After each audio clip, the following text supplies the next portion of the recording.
Bagaimana surat An-Nisa ayat 59, taatilah Allah, taatilah Rasul dan ulil amri, yang dikaitkan dengan kondisi kekinian bangsa Indonesia, di mana banyak terjadi kontroversi, kontradiksi, propaganda, hoax dan sebagainya di tingkat pusat maupun daerah. Benturan antara kebijakan pemerintah, oh ini memang serius betul ini. Benturan antara kebijakan pemerintah versus kepentingan publik, antara perilaku pejabat versus sikap publik, antara sudut pandang aparat versus opini publik. Itulah makanya jamaah itu tidak usah terlalu cerdas, karena itu menyusahkan ustaz. Bagaimana menyikapi perbedaan paham di kalangan umat Islam? Contoh, di masjid sholat berjamaah menggunakan imam banyak paham. Nah, terbuka. Ada Salafi, ada Dua Lapi, ada Muhammadiyah, ada NU. Jadi keadaan yang demikian itu bagaimana menyikapinya Pak Ustaz? Dulu, ini cerita dulu ya. Nama sultannya Sultan Syarif Qasim. Sultan mengangkat mufti. Muftinya bermazhab Syafi'i, tak boleh ada mazhab lain. Sultan Syarif Qasim mengangkat mufti mazhab Syafi'i, tak boleh mazhab Hanafi, tak boleh mazhab Hambali, tak boleh mazhab Maliki, tak boleh mazhab Ja'fari, tak boleh mazhab Zuhairi, hanya mazhab Syafi'i saja. Dulu begitu. Tapi sekarang kita tidak lagi tinggal di negara kerajaan Siak Sri Indrapura. Kita tak punya sultan, kita tak punya mufti, maka tak ada mufti yang bisa memerintah Masjid As-Salam untuk pakai mazhab apa. Akhirnya ya masjidnya punya siapa? Ya punya jamaah. Kalau kita pakai di sini hanya mazhab Syafi'i, kata orang Muhammadiyah, aku dulu menyumbang tiang tuh, kata dia, aku dulu ngasih karpet, aku berhak juga. Akhirnya Masjid As-Salam pun pakai multi mazhab. Maka ada imamnya yang bismillahnya sir.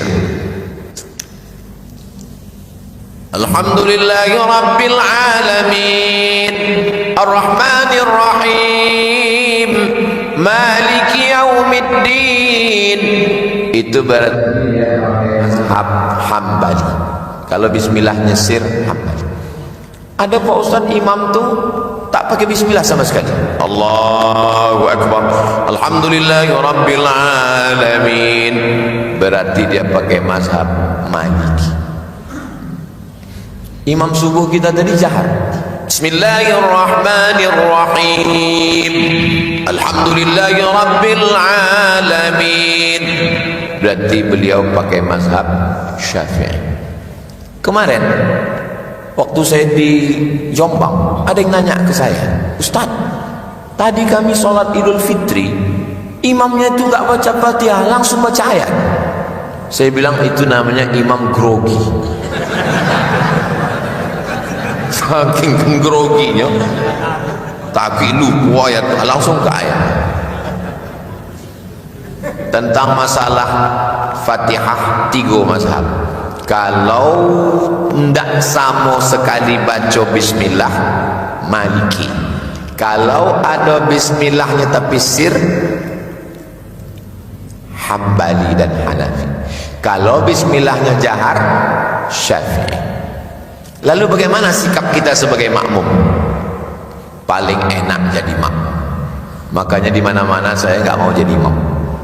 Asal disuruh maju ke depan, batu. Ju'ilal imamu liyutamma bih. Imam itu diangkat untuk diikuti. Kalau sudah kita angkat imam, ikutilah dia. Itu tentang bismillah sir dan jahar. Tentang kunut Pak Ustaz, tentang kunut 3 mazhab. Mazhab Hanafi dan Hambali tidak ada kunut. Sami Allahu liman hamidah, Rabbana lakal hamdu bil samawati wal ardi wal ma syi'ta min syai'in ba'd. Allahu Akbar. Itu maka Saudi Arabia tak ada kunut, karena dia mazhabnya Hambali. Mazhab Syafi'i mazhab Syafi'i berkunut. Sami'allahu liman hamidah. Rabbana lakal hamdu bil samawati wal ardi bil mashtami syai'in ba'd. Allahumma hdina fi man hadait, wa afina fi man afait, wa tawallana fi man tawallait, wa barik lana fi ma a'tait, wa qina bi rahmatika syarra ma qadait. Fa innaka taqdi wa la yaqda 'alaik wa innahu la yadhillu man walait wa la ya'izzu man 'adait tabarakta rabbana wa ta'ala falakal hamdu 'ala ma qadait nastaghfiruka wa natubu ilaik. Wa sallallahu ala sayyidina Muhammadin an-nabiyil ummi wa ala alihi wa sahbihi wa baraka wa sallam. Allahu akbar. Syafi'i. Mazhab Maliki, mazhab Maliki kunutnya sebelum rukuk. Qul huwallahu ahadun illahus samad lam yalid wa lam yulad wa lam yakul lahu kufuwan ahad. Kunutnya tak berbunyi. Allahu akbar. Nanti kalau bapak sholat di Maroko, di Tunisia, di Aljazair, di Andalusia, di Mauritania, begitulah kunut. Tentang kunut subuh 3 mazhab. Tak berkunut sama sekali Hanafi dan Hambali. Berkunut berbunyi sesudah rukuk Syafi'i. Tak berbunyi sebelum rukuk Maliki. Dulu berkelahi antara Perti sama Muhammadiyah. Kata Muhammadiyah tidak berkunut, kata Perti berkunut. Alhamdulillah sekarang sudah tak kelahi lagi, karena sama-sama tak sembahyang subuh. Jadi posisi kami sebagai makmum, Pak Ustadz, yang paling enak jadi makmum, tinggal ngikut saja. Kebetulan tadi subuh ini imam kita bermazhab Syafi'i. Ya, ambil angkat tangan. Allahumma amin, wa afina fi man afait, amin, wa tawallana fi man tawallait, amin, wa barik lana fi ma atait, amin, wa qina bi rahmatika syarra ma qadait, amin. Yang diaminkan 5, karena itu doa. Yang berikutnya ikut baca, fa innaka taqdi wa la yaqda 'alaik wa innahu la yadhillu man walait wa la ya'izzu man adait. Kalau hafal, kalau tak hafal gerak-gerakkan aja. Paling enak jadi makmum. Kebetulan sholat di Masjidil Haram, imamnya mazhabnya Hambali. Ya saya tak baca kunut, karena imamnya tak berkunut. Bagaimana kalau mazhab saya Hambali? Hambali tak berkunut. Imam saya Syafi'i. Syafi'i berkunut. Datanglah orang menjumpai Imam Hambali. Wahai Imam Hambali, Imam Ahmad bin Hanbal meninggal tahun 241 Hijrah, makamnya di Baghdad, Irak. Wahai Imam Hambali, ya, saya ikut mazhab engkau Hambali. Bagus. Bagaimana kalau saya bermazhab Hambali dan imam saya bermazhab Syafi'i? Kata Imam Hambali, angkat tanganmu dan ucapkan amin. Amin. Amin. Ini sekarang banyak makmum ini entah mazhab apa melawan imam. Allahumma hdina fi man hadait, enggak mau. Ikutilah imam. Tapi kalau saya yang punya masjid, supaya jamaah tidak bingung, hebat. Anak raja pergi menyanyi sambil makan sayur kubis. Kalau sudah tanda berbunyi, tanda waktu kita sudah habis.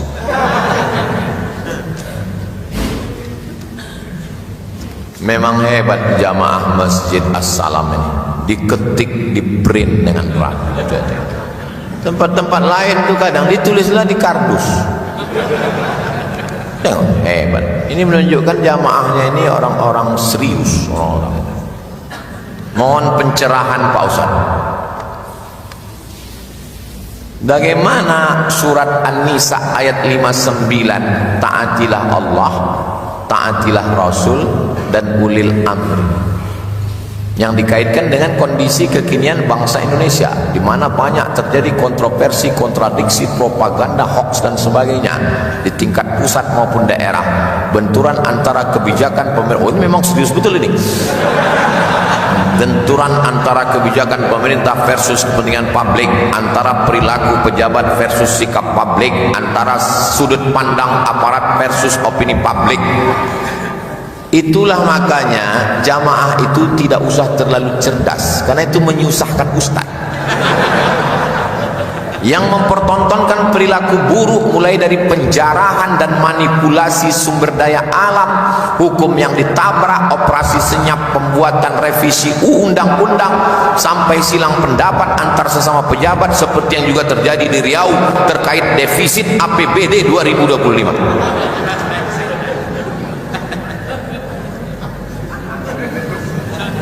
Dengar baik-baik ayatnya tadi, ati'ullah wa ati'ur rasul wa ulil amri. Jangan ayat ini dipotong. Ini bahayanya kalau tukang sunat jadi baca ayat. Semua disunatnya, ayat pun dipotong. Baca ayat sebelumnya. Apa bunyi ayat sebelumnya? Innallaha ya'murukum an tu'addul amanati ila ahliha, amanah. Wa idza hakamtum bainan nasi an tahkumu bil adl. Kalau pemimpinmu itu amanah, pemimpinmu itu adil, barulah masuk ayat tadi, ati'ullah wa ati'ur rasul wa ulil amri. Apa hubungan antara dua ayat ini? Wajib ikut pemimpin, taat kalau dia adil dan amanah. Berarti kalau dia tidak adil dan tidak amanah, tak ada saya cakap begitu. Itulah kalau jamaah itu cerdas, dia bisa menyimpulkan sendiri. Jelas? Itulah kaji kita subuh ini. Mudah-mudahan bermanfaat. Banyak cakap. Ini dokter. Zakat mana lebih afdal dibayarkan di tempat dia tinggal atau di tempat kampung halaman? Wahai Muaz bin Jabal, kau kutugaskan ke Yaman mengutip zakat. Tu'khadhu min aghniyaihim wa turaddu ala fuqaraihim. Ambil dari orang kaya-kaya di Yaman, bagi ke orang miskin di Yaman. Ambil dari orang kaya di Pekanbaru, kasih ke orang miskin di Pekanbaru. Yo Pak Ustaz, tapi kau kami, kau kan manggalenya di sekolah kampung kami. Dua anak kemanakan kami? Bagi prosentasi. Apakah 50-50? Apakah 30-70? Apakah 60-40? Sebab di kampung halaman, tetangga, jiran, kawan, sahabat, andai tolan, kawan masa kecil, kawan sepermainan, bagi dua. Jangan tinggalkan Pekanbaru, karena di Pekanbaru juga banyak fakir miskin. Bayarkan ke Basnas kota, kantornya di Masjid Ar-Rahman Sudirman. Bayarkan ke Basnas provinsi, kantornya di depan Rumah Sakit Umum Arifin Ahmad Jalan Diponegoro. Karena dengan ke Basnas ini lebih merata nanti pembagiannya. Dua, bagaimana cara mendidik anak supaya menjadi anak yang soleh dan solihah? Tak bisa main tunjuk-tunjuk.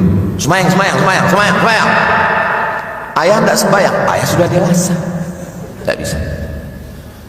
Mendidik anakku bukan macam memandikan bau. Memandikan bau, dipegang tali bau enggak? Di lopehnya mandi awak menonton. Kalau mendidik anakku macam memandikan kudo, masuk awak ke kolam, awak basah, kudo tak basah. Anakku ditenteng bawa ke Masjid As-Salam. Ini sudah diamalkan mas jamaah As-Salam. Itu banyak bawa anak kedek itu anak kecil, itu anak kecil, itu anak kecil. Itu kecil rupanya dah tua.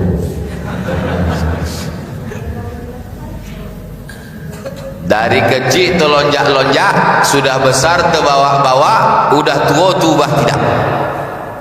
Dari kecil terlonjak-lonjak, sudah besar terbawa-bawa, sudah tua tubah tidak. Itu tengok anak-anak ketek di belakang perempuan pakai jilbab.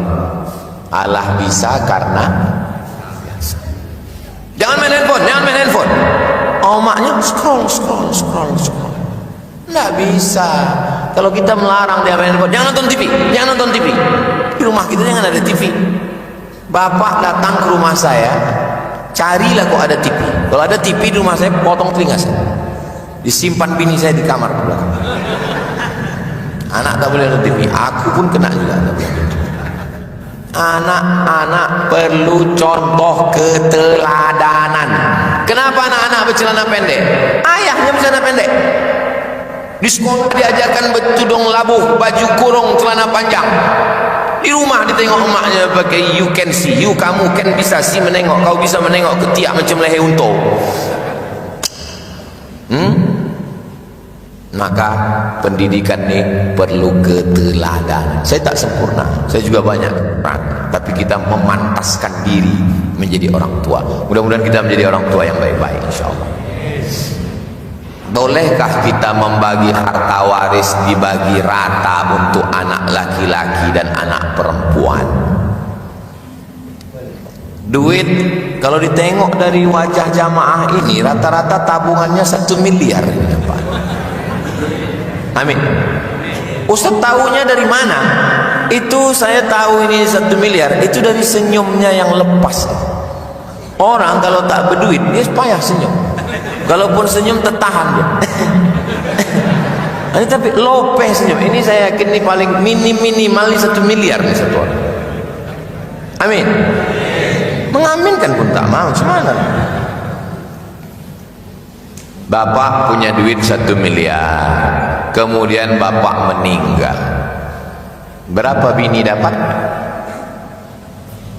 Kompilasi Hukum Islam Indonesia menetapkan harta yang didapat setelah menikah, dapat 1 miliar tapi sudah menikah, maka harta itu dibagi 2, 500 juta untuk ibu.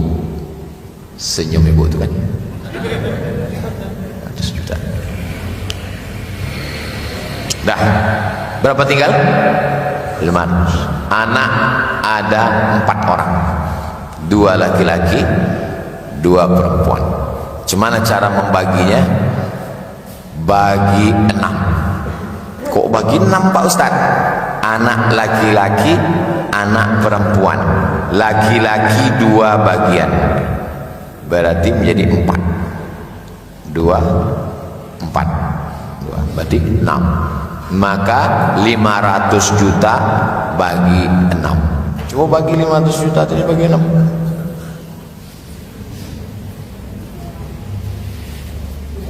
Memang kok belum sarapan nih datang bodoh. 500 juta bagi 6, 83 juta untuk anak perempuan. Kau perempuan dapat 83 juta. Yang laki-laki dapat 2 kali bagian, kali 2. Kau yang laki-laki dapat 166. Yang perempuan tadi dapat berapa?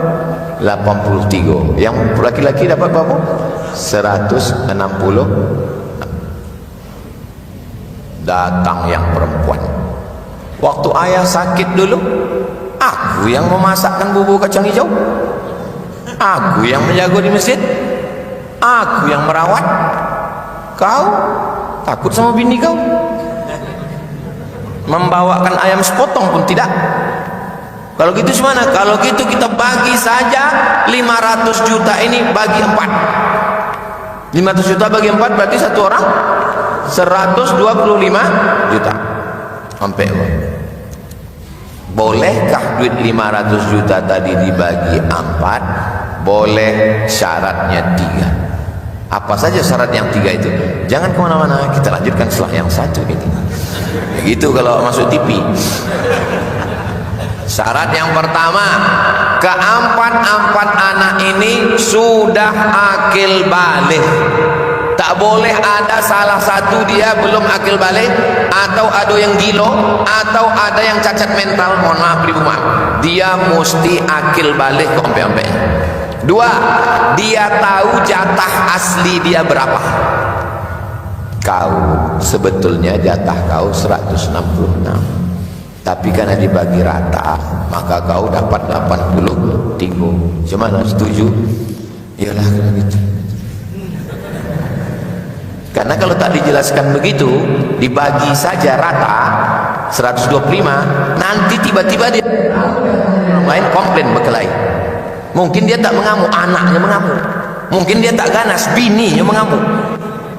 Syarat yang ketiga, yang jatahnya berlebih, yang laki-laki tadi, kelebihannya itu sebagai tabarruk, sukarela. Kau sebetulnya jatah kau 166, tapi dek kalian tadi supaya tidak berkelahi, kau kan adik kalian yang mengurus kau, maka dibagilah kalian 125. Iyalah, yang penting copek dapat cair.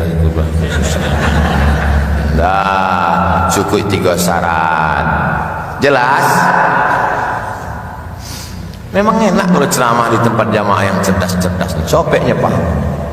Entah pura-pura paham dia supaya wak bonti. Pertanyaan terakhir yang keempat, bolehkah dalam Islam berpacaran sebelum menikah? Ini agak 1 jam lagi lah menjelaskan. Jangan pandang perempuan itu sebagai orang lain. Jangan perempuan itu ditengok orang lain, objek. Jangan begitu. Pandang perempuan itu anak pedusi awak, anak betino awak. Pandang perempuan itu sebagai adik awak. Pandang perempuan itu sebagai anak kemanakan awak. Cubalah rasakan bagaimana rasanya, na'udzubillah, na'udzubillah, na'udzubillah, anak perempuan awak, adik awak, akak awak, kemanaan awak, dibonceng sanan, bonceng sini, bonceng sanan, bonceng sini, masuk angin gombuk. Pacaran 5 tahun tidak dinikah, itu sama macam iklan roti, dibuka, dijilat, dicelupin, nggak dimakan-makan. Yang rugi laki-laki apa perempuan? Perempuan. Yang muntah-muntah laki-laki apa perempuan? Perempuan. Yang malu ditengok tetangga laki-laki apa perempuan? Perempuan. Yang meregang nyawa mati laki-laki apa perempuan? Perempuan. Masih mau juga lagi pacaran, bongak. Ibu, jaga anak perempuan ibu. Kalau datang laki-laki ke rumah, ini nanti malam ini banyak laki-laki ini datang. Ini sudah melap-lap knalpot ini, nanti sore datanglah dia membawa bunyi knalpotnya, bep bep bep bep bep bep bep bep bep. Pas lalu di muka rumah awak, bep. Assalamualaikum ibu. Waalaikumsalam. Boleh saya bawa anaknya? Kalau memang kau jantan, jangan bawa mawar, tapi bawalah mahar. Kalau gitu izin dulu ya bu, jangan pulang dulu, ada hadiah untuk kamu. Ini stiker sudah saya tempahkan, tempel di motor kamu. Apa tulisannya? Say no to bonceng. Buat di bawah, jangan dekati playboy cap tupai. Playboy cap tupai habis pokok kelapa dia belubang satu duit. Saya tak punya anak perempuan, tapi keponakan saya perempuan, sepupu-sepupu saya perempuan. Hari pernikahan yang paling suci, paling sakral, yang mestinya bapak melelehkan air mata kebahagiaan. Wahai Abdul Razak. Iya bapak, saya terus terang, kalau calon mempelai laki-laki itu namanya ada Abdulnya, nggak mau saya jadi saksi. Ustaz Somad bisa jadi saksi acara pernikahan anak kami. Yang pertama bertanya, siapa nama mempelai laki-lakinya? Asal ada namanya Abdul, tak mau saya, karena pernah Pak Kuat itu salah panggil. Wahai Abdul Somad. Uang kalau nak golak saya di majlis juga. Saya menjaga langsung. Jangan ketawa kata saya. Ini acara yang sakral, jangan ketawa. Habis itu bau saya ke belakang. Aku nikahkan engkau dengan buah hati belan jiwaku, anakku yang aku tak berganti baju baru karena membelikan sekolahnya, anakku yang ku kasih makan meleleh perut keringat dan air mata, kunikahkan engkau dengan anakku yang kujaga, tak tidur malam, tak makan kenyang. Kunikahkan engkau dengan anak perempuanku yang sudah seperti ibu kandungku. Kunikahkan engkau dengan anak perempuanku yang menjadi cita-cita harapanku. Kunikahkan engkau dengan anak perempuanku yang akan melahirkan cucu-cucuku. Kunikahkan engkau dengan anak perempuanku. Saya sudah susun kalimatnya. Sampai sekarang anak saya laki-laki. Jaga anak perempuan bapak ya pak. Kalau datang nanti sore laki-laki, jangan kalian fasilitasi dia untuk berbuat dosa. Duduk ya, duduk dulu kalian berdua ya, papa sama mama mau nonton di belakang. Itu sama artinya kalian kadang berzina lah, kalian berzina. Mana mula berzina, Ustaz aja suuzon. Mereka kan jalan-jalan mau makan bakso mie ayam. La ilaha illallah. Kenapa kita pura-pura bodoh? Hotel Melati Pekanbaru kelas 3 yang satu kamar 150.000. Kalau malam tahun baru, malam Valentine, malam libur, itu hanya dipakai 1 jam 2 jam untuk berbuat maksiat. Jaga anak perempuan kita. Zaman dulu laki-laki kalau mau jumpa perempuan tinggal membawa lidi. Ambil lidi, rumah orang Melayu dulu pakai kayu tiang ajuluk ke atas. Kalau nampak lidi naik, itu tanda miss call. Hai sayang. Berubah. Dari mulai lidi berubah tulisan. Maka laki-laki pergi ke surau membawa kertas, diselipkan di tengah ketiak. Perempuan pun mengambil sambil lalu tak memandang, dibaca surat Zainuddin untuk Hayati dalam tenggelamnya kapal pendakian. Masih bisa diatasi, masih bisa dikontrol. Tapi sekarang apa yang terjadi? Begitu muncul Instagram, Telegram, grup WhatsApp, terjadilah apa yang terjadi.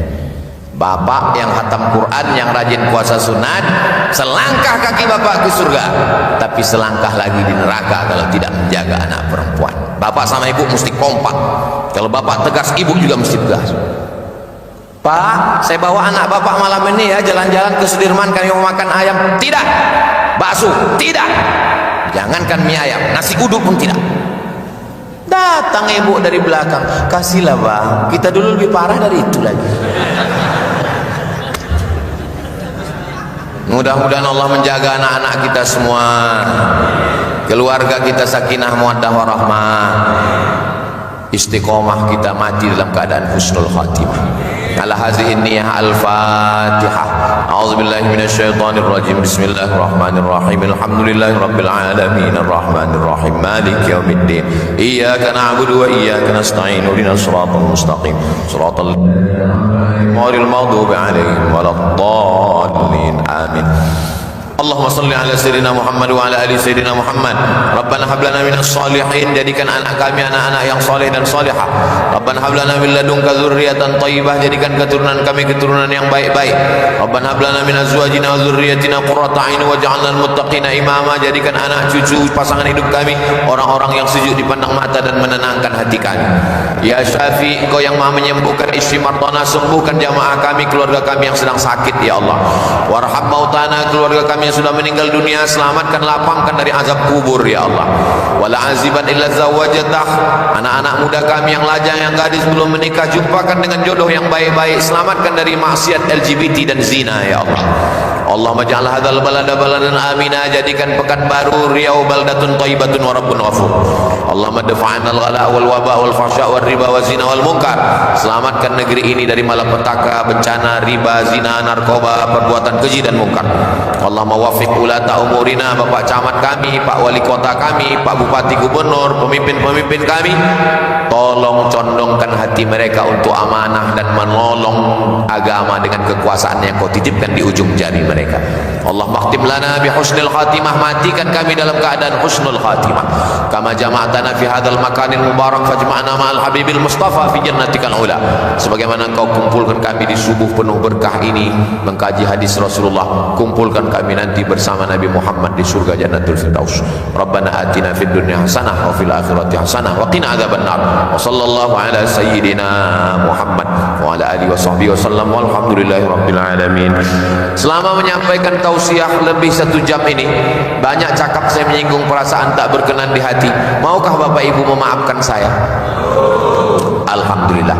Akhirnya saya tutup dengan pantun penutup, menangkap puyuh di Bukit Selasi. Thank you dan terima kasih. Assalamualaikum warahmatullahi wabarakatuh.